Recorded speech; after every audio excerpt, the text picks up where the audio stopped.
বান্দারে ও বান্দা, গুনাহ কদ্দুর করছস? আল্লাহ 40 বছর 50 বছর তো গুনার মধ্যে ডুবেছিলাম। বান্দা, গুনাহ যে করছস এতটুকু বুঝতে পারছস? আল্লাহ বুঝতে পারছে। ভুল পথে যে চলছস এতটুকু বুঝতে পারছস? ডাক আসছে কার দরবার থেকে? বলেন না রে ভাই, কাদের জন্য? নামাজিদের জন্য?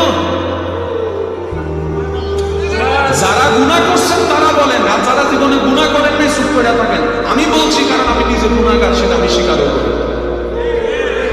নামাজির জন্য, রোজাদারের জন্য, গুনাহগারের জন্য। কাদের জন্য?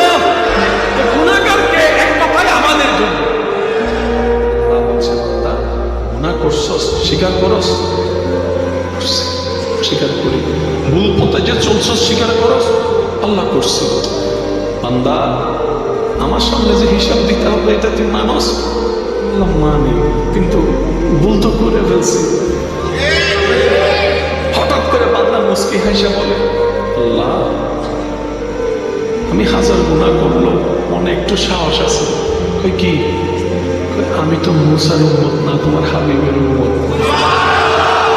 আমি হুজুর থেকে শুনে পড়ালেখা আমি করি না, আমি হুজুর থেকে শুনছি তুমি নাকি মুসা নবীর একটা বেশ্যা উম্মতকে কুকুরকে পানি খাওয়ানোর কারণে মাফ করে দিছো।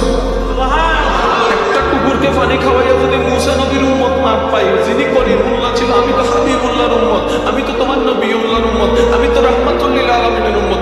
একটু সাহস আছে কিন্তু বলতে পারতেছি না, কারণ তোমার আযাব তো বড় কঠিন, তোমার আযাব তো বড় কঠিন। আমার লজ্জা লাগছে মাওলা।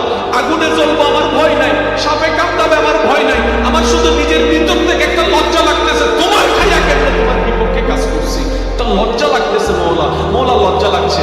এবার আল্লাহ বলছেন, বান্দা বান্দা